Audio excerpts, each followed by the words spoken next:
ओम शांति। प्रातः क्लास चल रहा था 12 अक्टूबर 1967।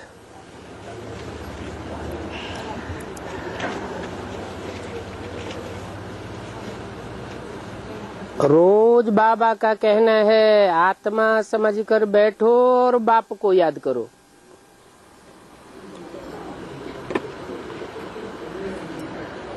छोटे छोटे बच्चे को भी सिखलाना चाहिए। गुड मॉर्निंग गुड नाइट तो कहते हैं ना, साथ में बच्चों को कहना चाहिए अपन को आत्मा समझो, शिव बाबा को याद करो। कोई भी कह सकते हैं, जैसे कोई अर्जी की जाती है ना, तो बच्चों को भी समझाओ और अपन को भी समझाओ। ये बहुत कल्याणकारी अक्षर है जो ब्रह्मा कुमारियां ही कह सकती हैं। भाऊ या दादा या बहन जी कोई भी मिले, बोलो शिव बाबा कहते हैं अपन को आत्मा समझ मुझे याद करो तो तुम्हारे पाप भस्म हो जाएंगे और तुम पुण्यात्मा स्वर्ग के मालिक बन जाएंगे। बच्चों को भी ये बात समझाए दो। कोई भी मित्र संबंधी याद आवे,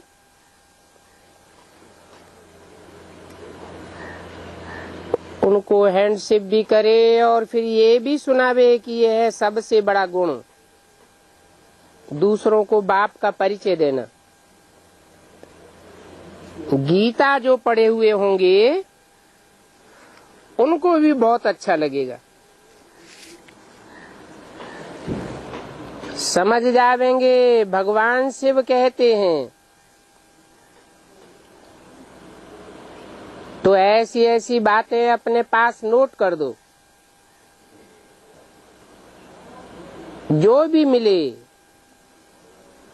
मैं रिक्वेस्ट करता हूँ अपन को आत्मा समझो और शिव बाबा को याद करो।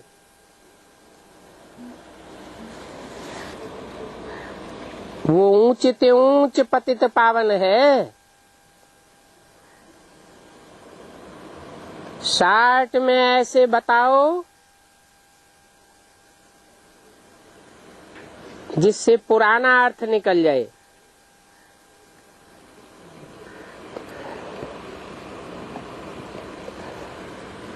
बहुत सिंपल बात है। तुम यह याद कराए बहुतों का कल्याण करेंगे।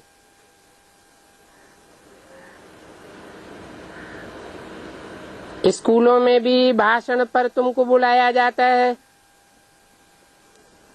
क्योंकि ये सब समझते हैं बच्चों की कैरेक्टर से सुधारनी है। टीचर्स आदि भी समझ जाएंगे। इस शिक्षा से बरोबर कैरेक्टर सुधरती जाएगी। पाप आत्माओं की कैरेक्टर तो होती है पाप की, इस कैरेक्टर से पवित्र देवता बन जाएंगे। तो शिव बाबा को याद करो तो पाप भस्म हो जाएं, परंतु विकार में नहीं जाओ।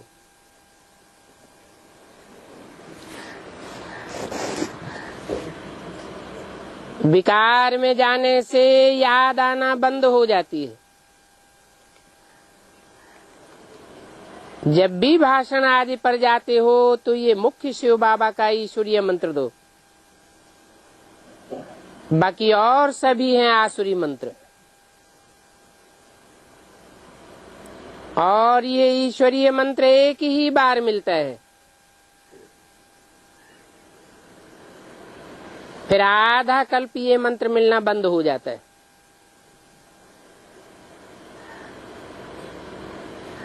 ये बात अच्छी रीति समझाना है। दिन प्रतिदिन नई नई पॉइंट्स निकालते रहेंगे।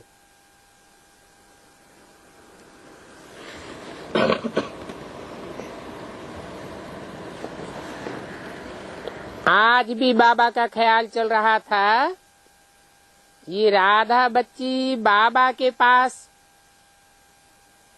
आई है, अच्छी है, पढ़ी लिखी है, तो बाबा समझा रहे थे अपनी रूहानी न्यूज है। न्यूज अर्थात समाचार। अब रूहानी समाचार नाम वाले तो कोई अखबार है नहीं। एक मोहिनी बच्ची है, दिल्ली में, पढ़ी लिखी है। उनको भी बाबा ने कहा था एक अखबार निकालो तो अच्छा है, परंतु इतना ध्यान में नहीं आया। अब देखने में आता है अपनी गवर्नमेंट का अखबार बहुत जरूरी है।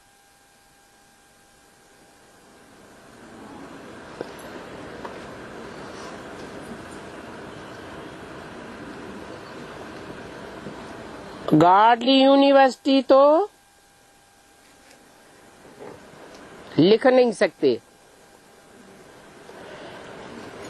कितनी लिखा पढ़ी चली, परंतु एक ऑफिसर ने बंद कर दिया। अच्छा, ऑफिसर बदली हुआ, दूसरे ऑफिसर की बुद्धि में बैठ जाए तो कुछ बोलेंगे नहीं। हर एक का ख्याल अपना अपना होता है। तो अपनी ये बड़ी गवर्नमेंट है, अपना कोर्ट ऑफ आर्म्स भी नामी ग्रामी है। त्रिमूर्ति शिव का कोर्ट ऑफ आर्म्स है। बाबा ने समझाया था ये कोर्ट ऑफ आर्म्स भी कोई सतयुग का नहीं है, ये तो संगम युग का कोर्ट ऑफ आर्म्स है। त्रिमूर्ति शिव और अभी कौरव राज्य भी है।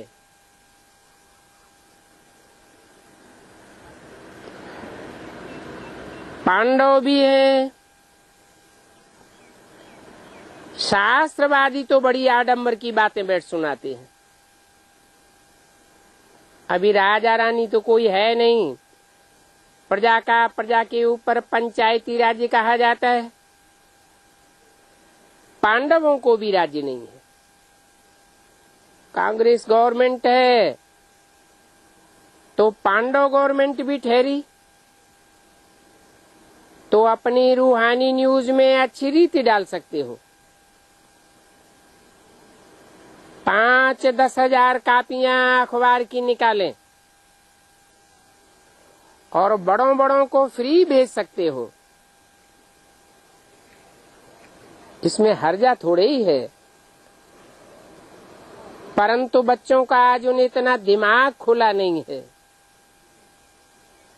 हम पांडव गवर्नमेंट हैं, तुम बता सकते हो। हमारी ये पांडव गवर्नमेंट रूहानी गवर्नमेंट है और भगवान तो है ही सुप्रीम रूह। कोई भी मनुष्य को व देवताओं को भगवान नहीं कहा जाता।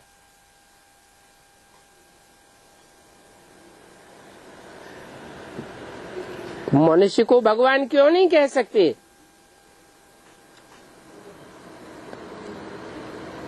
क्योंकि मनुष्य जो भी होते हैं मन वाले होते हैं। मन से मनन चिंतन चलता है। भगवान को मनन चिंतन चलाने की क्या दरकार? भगवान तो जन्म मरण के चक्र से ही न्यारा है, तो उसको सोचने करने आदि की दरकार ही नहीं। वो तो त्रिकालदर्शी है और सदा ही त्रिकालदर्शी है। जो त्रिकालदर्शी है वो अशोचता है, अभोक्ता है, वो अकर्ता है।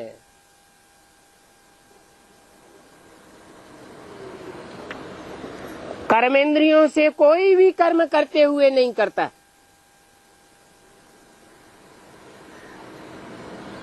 क्योंकि सदा स्वस्थिति वाला है। तो साबित होता है कि मनुष्य भगवान नहीं हो सकता।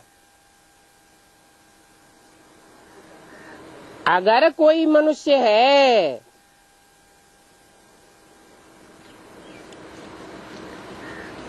भगवान ने जो राजयोग सिखाया उस राजयोग को सीख करके मन को अमन बनाए देता है,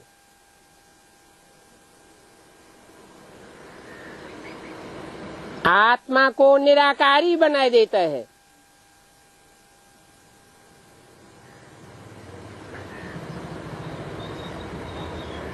मन में चिंतन चलाने की जैसे दरकार ही नहीं,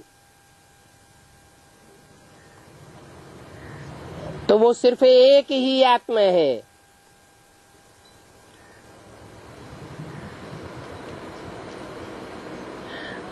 जिसका नाम शिव के साथ जोड़ा जाता है।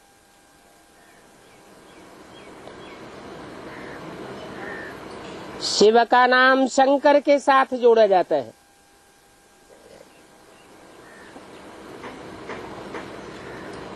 दोनों मिलकर के जैसे एक हो जाते हैं। बाप आते हैं तो जरूर कोई को आप समान बनाते हैं। जो बाप समान की स्टेज है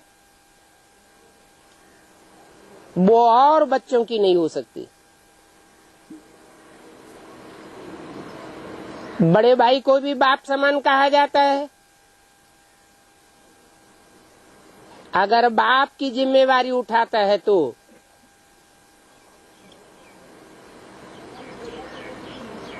शिव बाप इस सृष्टि पर आते हैं तो मनुष्य को देवता बनाते हैं।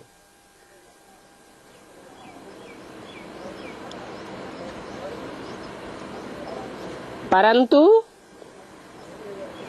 सब एक जैसा देव पद नहीं पाए सकते।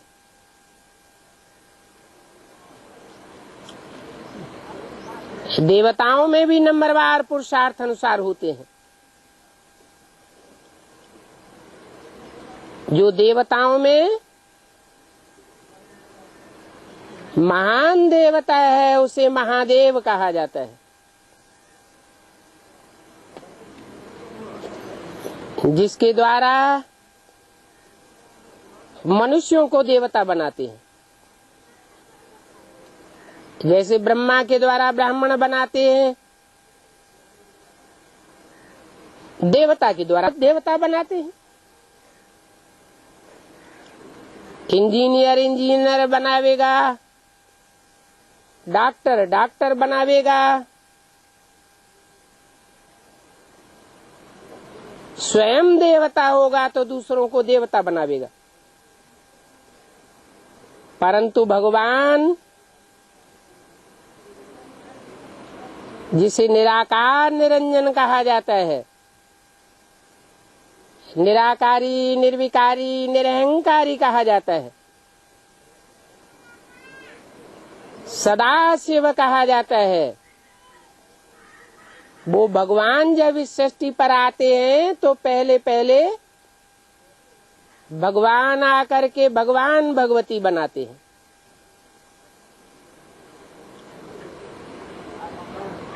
परंतु भगवान का टाइटल धारी तो एक ही बन सकता है, अनेकों नहीं बन सकते। इसलिए भक्ति मार्ग में गुरुओं ने ये ज्ञान उठा लिया, आत्मा सो परमात्मा। परंतु हर एक आत्मा परमात्मा नहीं बन सकती।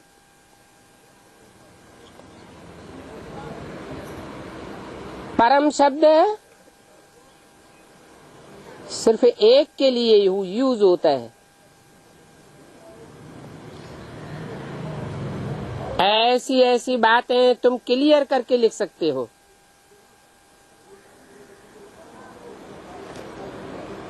इस लिखने करने में बुद्धि बड़ी अच्छी चाहिए और लिखने वाली पढ़ी लिखी चाहिए। बाबा के पास तो बहुत हैं। ये जबलपुर का ओम प्रकाश बड़ी अच्छी सर्विस करते हैं।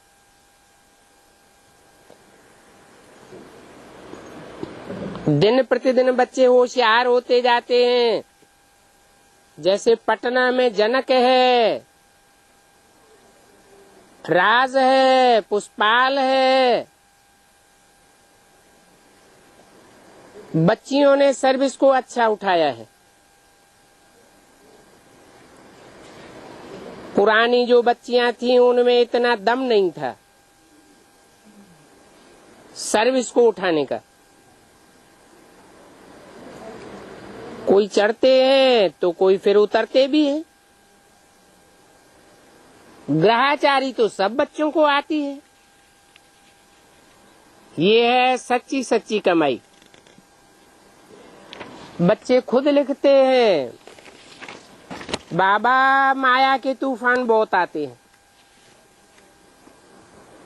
12 अक्टूबर 1967 की वाणी का दूसरा पेज।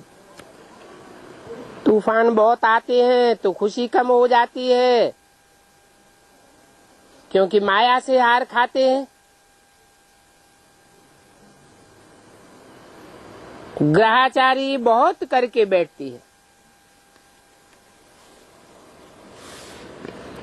ग्रहाचारी क्यों कहा जाता है?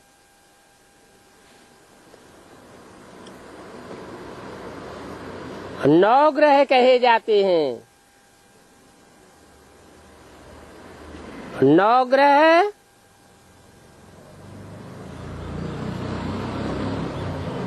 नौ धर्मों के जैसे मुखिया हो जाते हैं। सब नंबरवार हैं।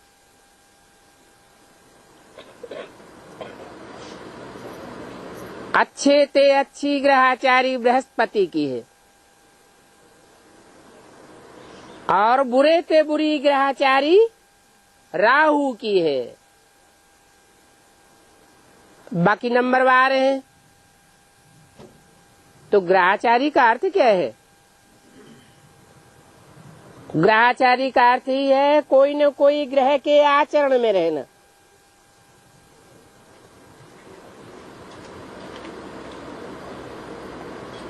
देवताओं का मुखिया ग्रह कौन सा है? बृहस्पति जिसे कहा जाता है। बृहस्पति का अर्थ ही है पतियों का पति।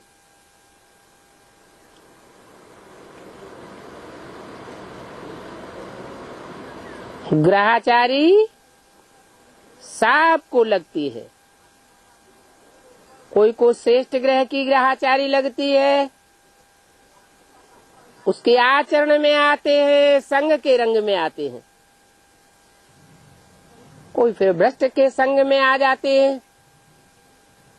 तो जिसके भी संग के रंग में आते हैं उसकी ग्रहाचारी लग जाती है। यहाँ संगम युग में शूटिंग होती है। संगम युग में जो शूटिंग होती है वो द्वापर कलयुग में प्रैक्टिकल होता रहता है।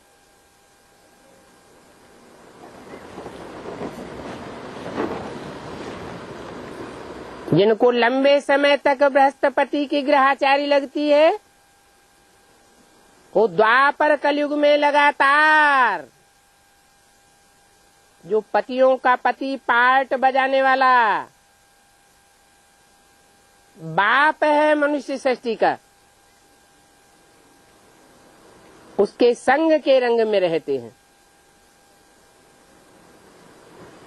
और जिनको राहु की दशा लगती है, राहु की ग्रहाचारी लगती है, वो उसके संग के रंग में आ जाते हैं। माना देवता से और धर्मों में नीचे नीचे जाकर के पार्ट बजाते हैं। तो उन ग्रहों का आचरण लग जाता है। कहते हैं राहु की दशा, मंगल की दशा, शनिचर की दशा होती है। सबसे कड़ी दशा होती है राहु की।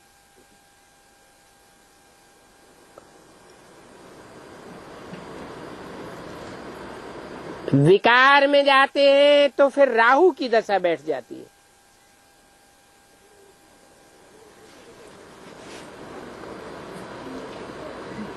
जैसे राहु उनको पकड़ लेता है,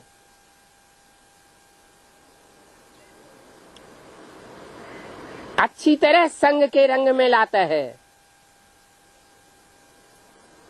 फिर लिखते हैं बाबा हमारी खुशी गायब हो गई।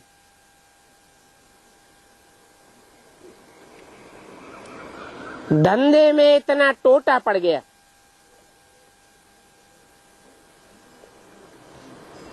अब धंधे में फायदा और नुकसान तो होता ही है।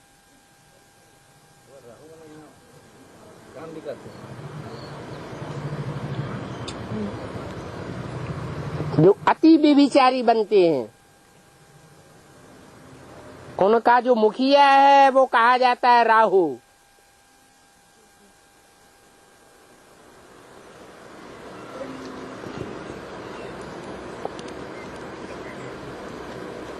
धंधे में फायदा नुकसान तो होगा, उसमें बाबा को तो कोई तकलीफ नहीं।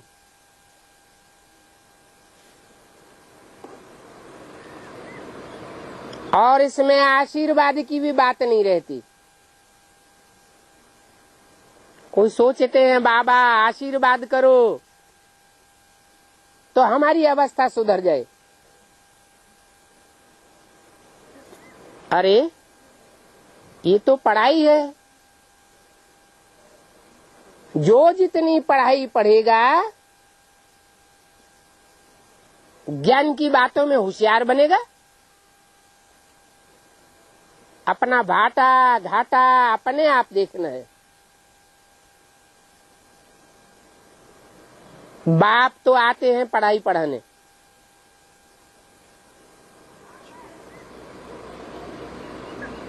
कैसे विकर्म बनता है, कैसे कर्म बनता है, कैसे अकर्म बनता है, सारी बात बताते हैं। अब कोई पढ़ाई ना पढ़े या रेगुलर पढ़ाई ना पढ़े, पंक्चुअल होकर के ना पढ़े, तो बाप इसमें क्या करेगा। यहाँ कृपा नहीं हो सकती। साबित तो हो जाता है कि कौन कितना बाप को वैल्यू देता है। बाप को वैल्यू देना माना पढ़ाई को वैल्यू देना। मुरली से प्यार माना मुरलीधर से प्यार। मुरली की ही पढ़ाई है। जो मुरली से प्यार नहीं करते, रेगुलर होकर के मुरली नहीं पढ़ते, पंक्चुअल होकर के मुरली नहीं पढ़ते, जैसे कि उनको सुप्रीम टीचर का रिगार्ड ही नहीं है,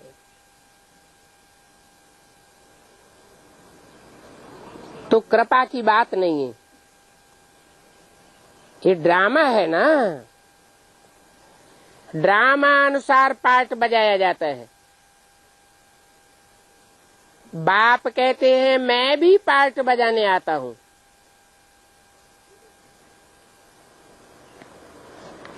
क्या पार्ट बजाने आता हूँ है? मेरा भी पार्ट है पतितों को पावन बनाना। क्यों? ज्ञान सुनाने नहीं आता है?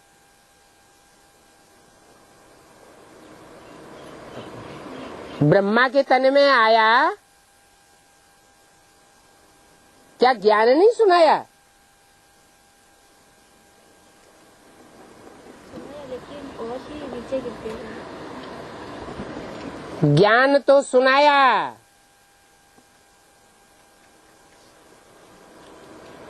परंतु जैसे कोई संस्कृत की किताब पढ़ता है, पढ़ना जानता है, संस्कृत गीता के श्लोक सुनाता है, परंतु उन श्लोकों के अर्थ को नहीं जानता। जैसे प्राइमरी स्कूल का बेसिक नॉलेज का बच्चा कबीरदास के, सूरदास के, तुलसीदास के पद रट लेता है, परंतु उनके गुह्यार्थ को नहीं जानता। तो फिर प्रैक्टिकल एक्ट में कैसे आवेगा? ऐसे ही ब्रह्मा के मुख से जो भी मुरली निकली,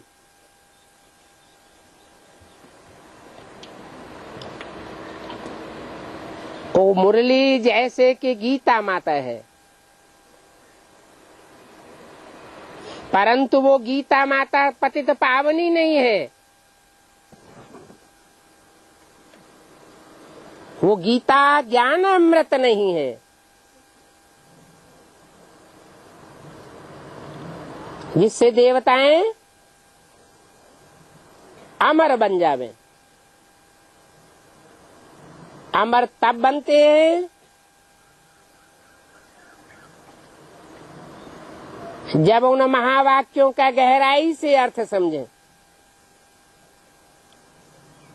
परंतु समझने वाले नंबरवार निकलते हैं। बाप तो सुप्रीम टीचर बनकर के सबको एक जैसी पढ़ाई पढ़ाता है, परंतु पढ़ाई पढ़ते नहीं है, समझते नहीं है कि मुझे किस लिए बुलाते हैं। कोई तो ऐसे ही रिवाजी हालत में मुरली पढ़ लेते हैं, सुन लेते हैं, परंतु उस पर मनन चिंतन मंथन नहीं करते।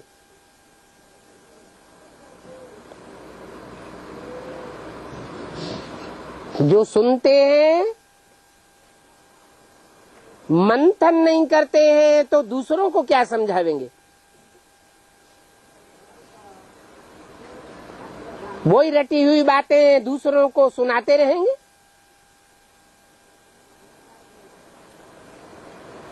मुझे तो बुलाते ही है पतित पावन आओ, तो मेरा भी पार्ट है पतितों को पावन बनाने का। बाप ही पतित पावन है।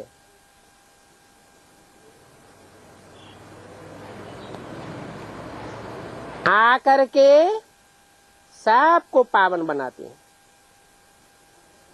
इसके लिए बाप राजयोग सिखाते हैं।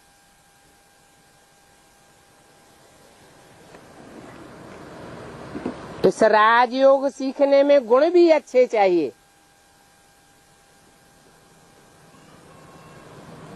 सबसे बड़ा अवगुण है अपवित्रता का, व्यभिचार में जाने का।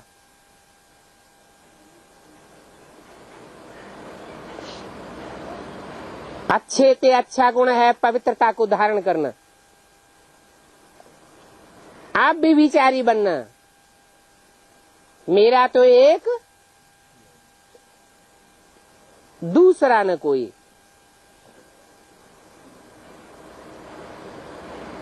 तुम बच्चों ने तो अच्छी रीति समझा है।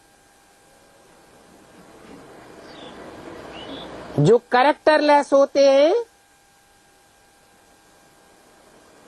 वो कैरेक्टर वाले राजाओं को नमन करते हैं।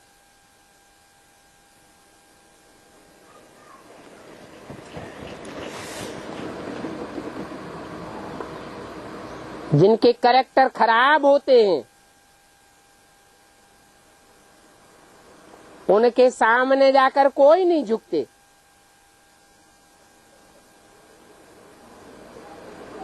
कैरेक्टर वाला राजा होगा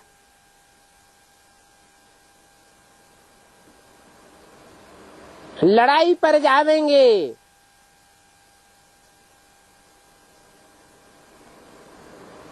तो अपनी सारी संपत्ति, धन दौलत, बीवी बाल बच्चे, रनिवास सब उनको सौंप करके जावेंगे।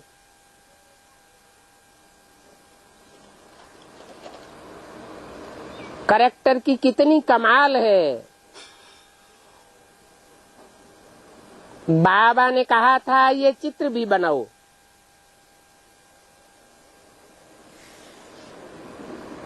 लिख दो, ये पतित राजाएं, यह पावन है।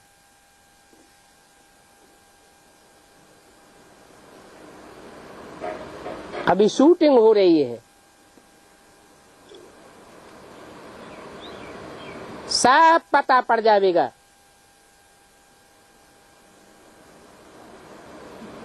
इस समय है ही पतित दुनिया। पावन होते ही है सतयुग में। साधु संत आदि सब पतित की लाइन में आ जाते हैं। तब तो बाप कहते हैं मैं साधुओं का भी उद्धार करने आता हूँ।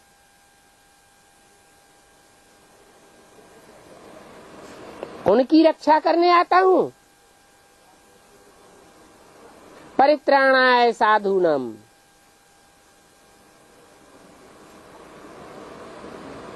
तो साधुओं की वो भीति से निकालता हूँ ना।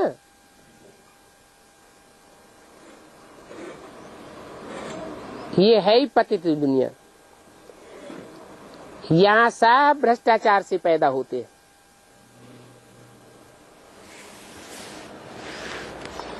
इसको कहा जाता है विशियस वर्ल्ड, और वो है वाइसलेस वर्ल्ड जो बाप आकर के स्थापन करते हैं। वो है नई दुनिया और ये है पतित पुरानी दुनिया। पुरानी दुनिया में कोई वाइसलेस हो नहीं सकता।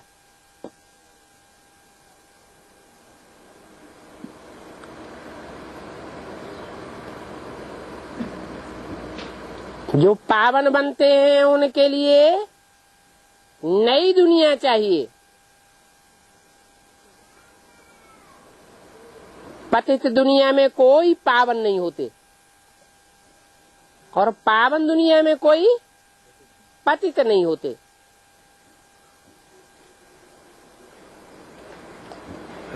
संगम पर ही बाप को आना पड़ता है। ये भी पतित और पावन दुनिया का संगम है।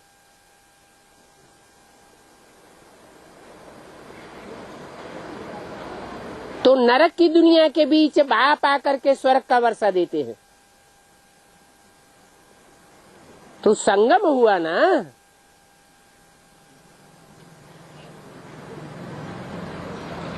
परंतु उस संगम में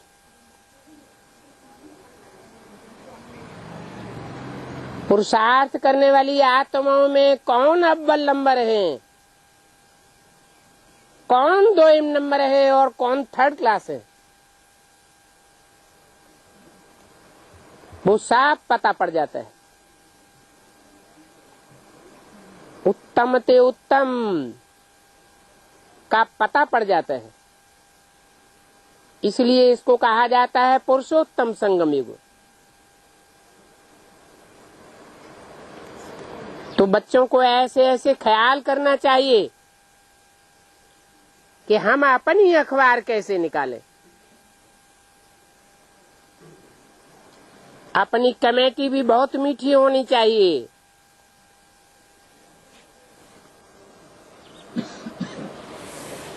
बाबा जानते हैं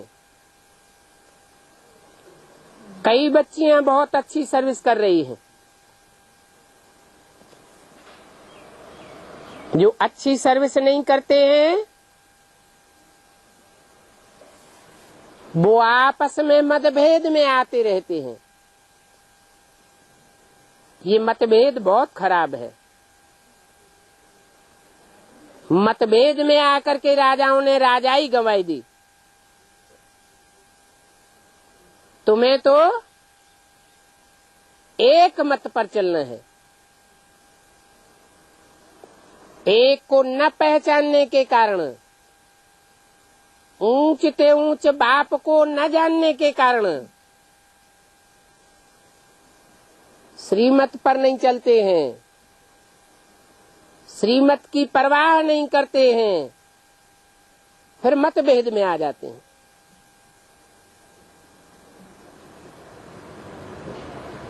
यहाँ भी राजाई गंवाने की शूटिंग कर रहे हैं। वहां प्रैक्टिकल होता है। सतयुग में तो शेर बकरी भी प्यार से चलते हैं।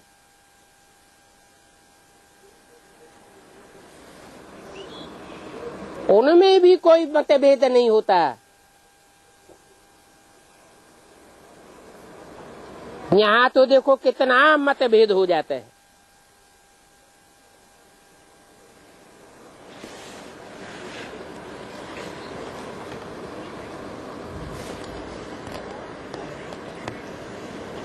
पटना निवासी खुद जानते हैं,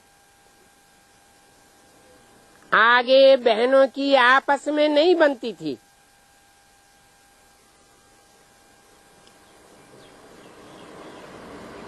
कहाँ की बात? पटना नाम क्यों पड़ा? एक दूसरे की आपस में पटती ही नहीं थी, क्योंकि बाप की मत को पकड़ा ही नहीं। मतभेद में आते रहते,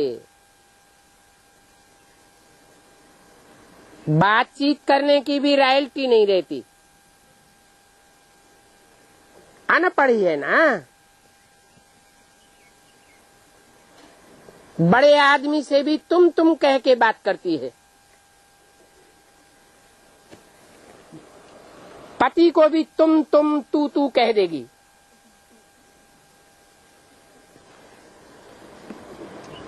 बातचीत करने की बड़ी फजीलत चाहिए।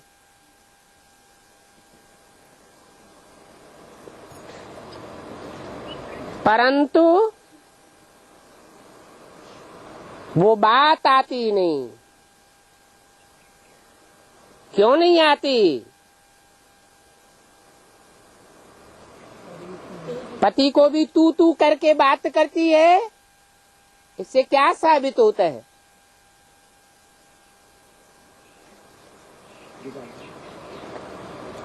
कोई और को अपना बना लिया है।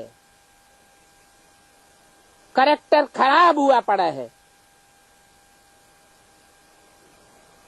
कैरेक्टर्स अच्छे चाहिए। तुम लिख भी सकते हो, सतयुग से तेतरा तक यह कैरेक्टर्स अच्छे रहते हैं। राधा की दृष्टि कृष्ण में ही डूबती है। कृष्ण की दृष्टि राधा में ही डूबेगी। और 21 जन्मों तक उनका प्यार अटल रहता है। कब मतभेद में नहीं आवेंगे? डिसरिगार्ड की बात ही नहीं। फिर द्वापर कलयुग में यथा राजा रानी तथा प्रजा सब कैरेक्टरलेस हो जाते हैं। क्योंकि द्वापर युग से द्वैतवादी युग शुरू हो जाता है। दो धर्म शुरू हो जाते हैं। दो राज्य हो जाते हैं। दो मतें हो जाती हैं। 2 से 4, 4 से 8। तो सब कैरेक्टरलेस हो जाते हैं। तुम बच्चे समझा सकते हो।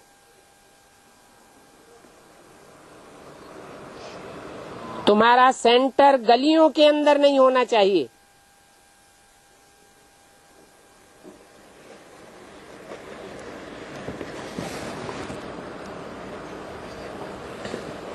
क्योंकि ये तुम्हारी बहुत बड़ी बिजनेस की दुकान है।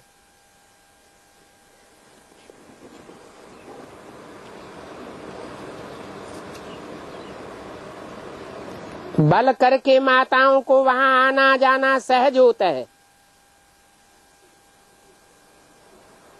परंतु आजकल तो माताएं भी खड़ी हो गई हैं।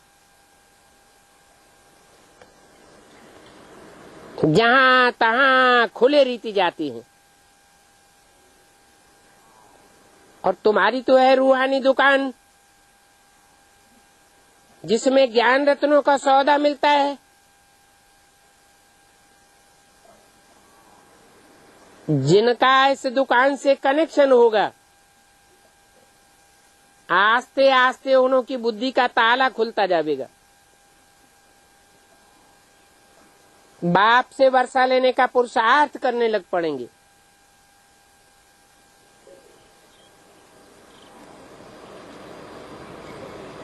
जो पुरुषार्थ करेंगे वो जरूर दूसरों की सेवा करने लग पड़ेंगे। जो अच्छी रीति सर्विस करते हैं वो कितने मीठे लगते हैं।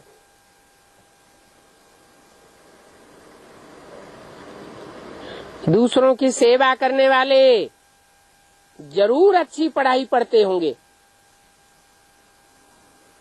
न पढ़ने वाले उन्हों के आगे जाए झाड़ू लगावेंगे।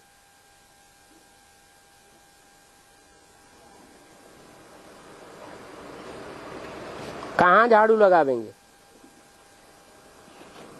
हैं? अरे कहाँ जाए झाड़ू लगावेंगे? सतयुग में? यहाँ संगम युग में ही देखने में आवेगा कि जो पढ़ाई को वैल्यू नहीं देते, मुरली की कदर नहीं करते, जैसे बाप की कदर नहीं करते, तो बाप से वर्षा क्या पावेंगे? जरूर बाप से झाड़ू लगाने का वर्षा मिल जाएगा।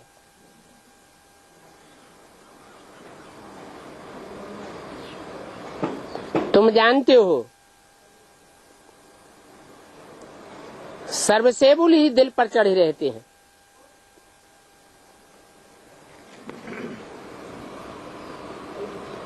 जो सेवादारी बच्चे होते हैं वो दिल पर चढ़े हुए होने के कारण बहुत याद आते हैं।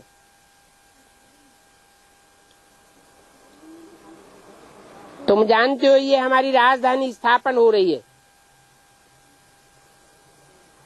कहते हैं बाबा हम तो लक्ष्मी नारायण बनेंगे, परंतु सिर्फ कहने से क्या होगा? लायक भी तो बनना पड़े। इस पर नारद का भी मिसाल देते हैं।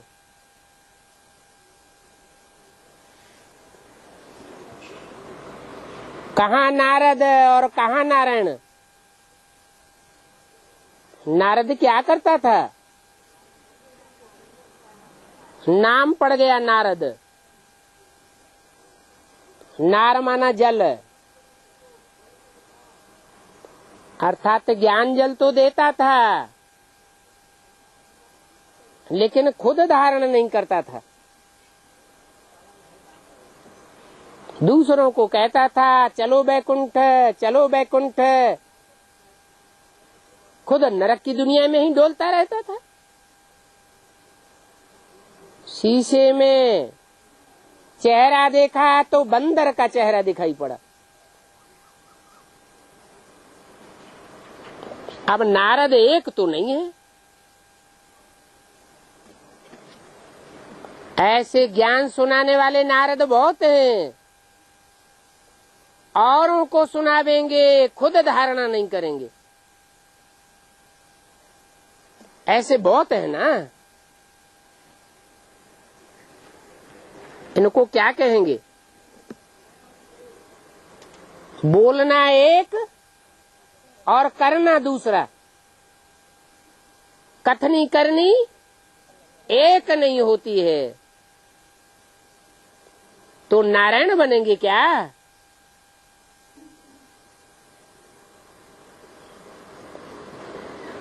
नारायण का टाइटल भले मिल जावे, परंतु असली नारायण तो नहीं हुए ना। असली की पूजा होती या नकली की पूजा होती? असली नारायण की पूजा होती है। बाकी जो नकली नारायण अनेक नारद बनते हैं, उन सतयुग के 7 नारायणों की पूजा नहीं होती है। तो उनको ज्ञानी आत्मा कहें या भक्त आत्मा कहें? उनको कहेंगे भक्त। ऐसे भक्तों को फिर शरीर छोड़ना पड़े।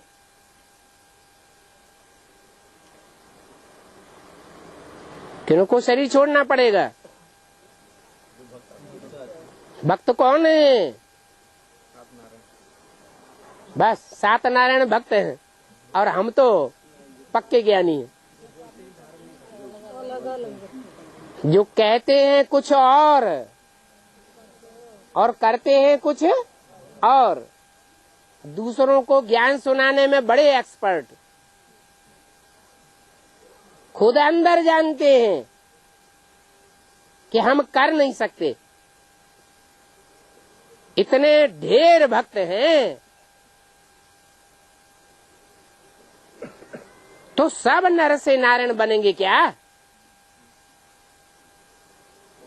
नर से डायरेक्ट नारायण बनने वाले कितने होंगे? हैं? यथा राजा तथा प्रजा। नर से नारायण जैसे बनने वालों की संख्या होगी कितनी? 2.25 लाख। जिनकी कथनी और करनी एक होगी। बाकी तो सब भक्तों की लिस्ट में आ गए।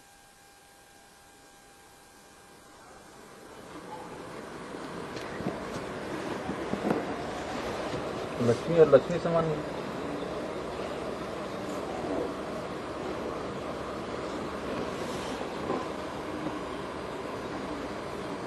लक्ष्मी मनन चिंतन मंथन करती है मुरली का, है? फिर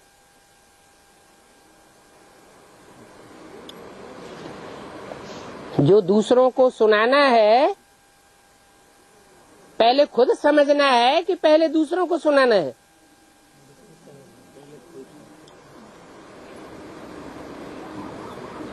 जब तक नॉलेज नहीं धारण करते हैं तब तक तमो प्रधान पत्थर बुद्धि है, समझते नहीं हैं।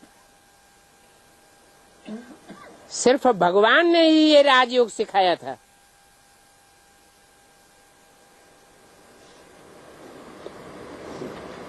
कृष्ण को तो भगवान नहीं कह सकते,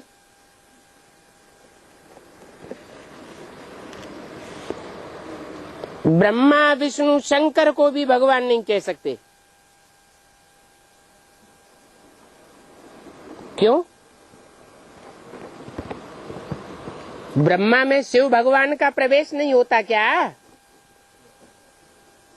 प्रवेश तो होता है,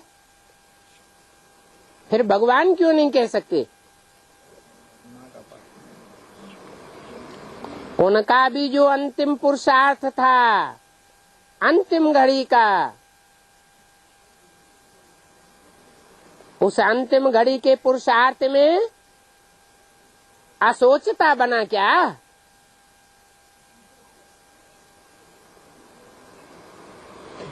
असोचता कहेंगे? निराकारी निर्विकारी निरहंकारी बना क्या? नहीं बना। तो सूक्ष्म मनन चिंतन मंथन चलता रहा। सूक्ष्म शरीर धारण करना पड़े।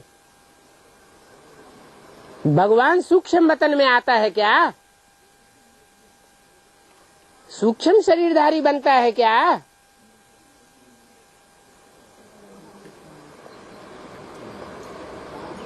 फिर बैठते। और विष्णु में तो भगवान प्रवेश ही नहीं करता।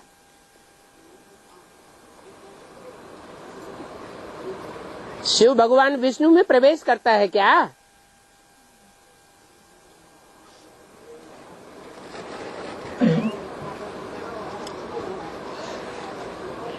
शंकर में शिव आते हैं,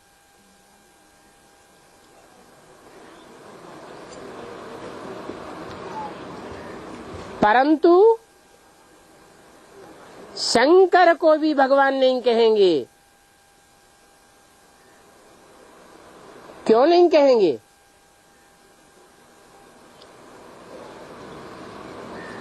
सबका बुद्धियों को बताना जरूरी है क्या?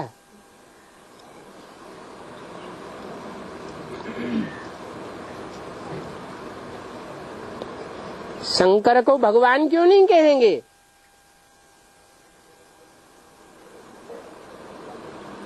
शंकर को महादेव कह सकते हैं, परंतु भगवान नहीं कह सकते, क्योंकि शंकर नाम ही तब पड़ता है जब कई आत्माओं का संकरण होता है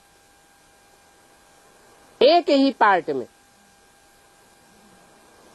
एक ही व्यक्तित्व में 3 आत्माएं काम करती हैं। ब्रह्मा की सोल भी काम करती है, राम की सोल भी काम करती है, और शिव की सोल भी काम करती है। और जब तक शंकर है, ब्रह्मा उसमें अधूरे रूप में प्रवेश है, तब तक वो भी भगवान नहीं कहा जा सकता।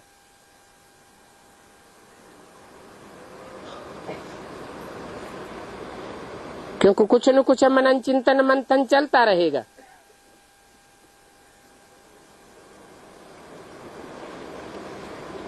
तो मनुष्य शरीरधारी को भगवान कैसे कह सकते? 24 घंटे में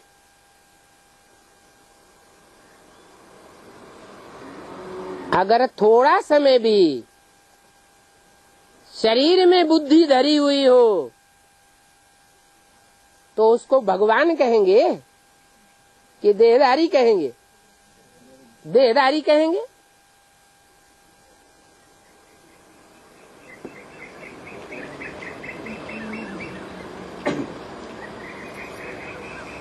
कृष्ण तो प्रिंस था, वो कोई भगवान नहीं था।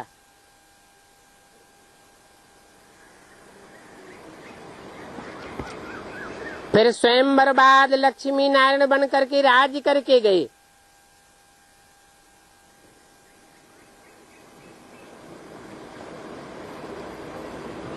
स्वयंवर बाद गद्दी पर बैठने से राजा कहा जाता है।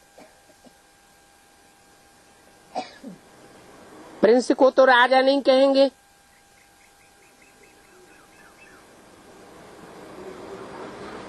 तो बाप युक्तियां बतलाते रहते हैं। तुम तो नर से नारायण बनते हो, नर से प्रिंस बनते हो क्या?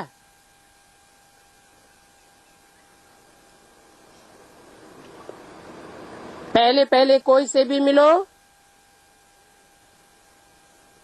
तो उनके कल्याण करने की बात उनको दो। हम अर्जी करते हैं, एक तो आप अपन को आत्मा समझो,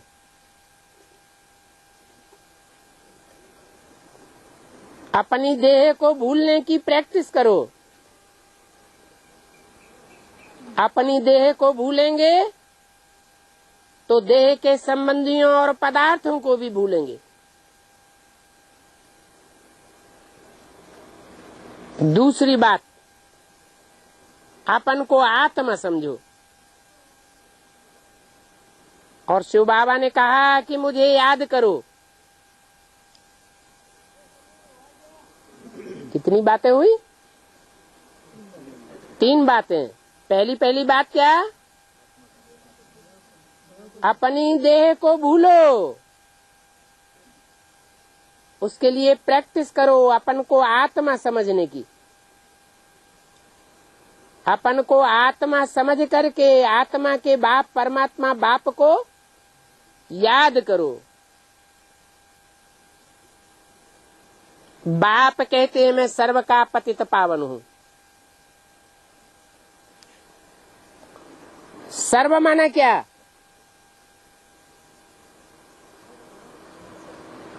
सर्व किसे कहा जाए?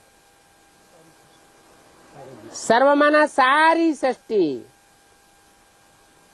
500-700 करोड़ मनुष्य मात्र भी, कीड़े मकोड़े, पशु पक्षी, पेड़ पौधे, पहाड़ पत्थर, सब उसमें आ जाते हैं। मैं अथॉरिटी हूं। पत्थर बुद्धियों को भी पारस बुद्धि बनाए देता हूं। मैं सभी वेदों शास्त्रों को जानता हूं।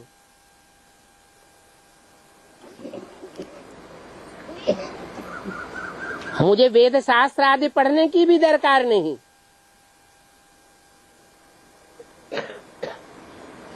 ये सब सामग्री भक्ति मार्ग की है। इन भक्ति मार्ग की बातों से कब कोई का कल्याण नहीं हो सकता।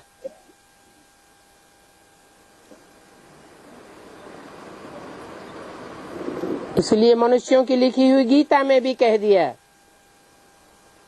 हे अर्जुन, तू जो भी शास्त्र आदि पढ़ा हुआ है वो सब भूल जा। शास्त्र आदि पढ़ने, कर्म कांड आदि करने से मेरे से कोई मिल नहीं सकते हैं। कल्याणकारी बाप ही आए करके कल्याणकारी बनाते हैं। 12 अक्टूबर 1967 की वाणी का 3रा पेज।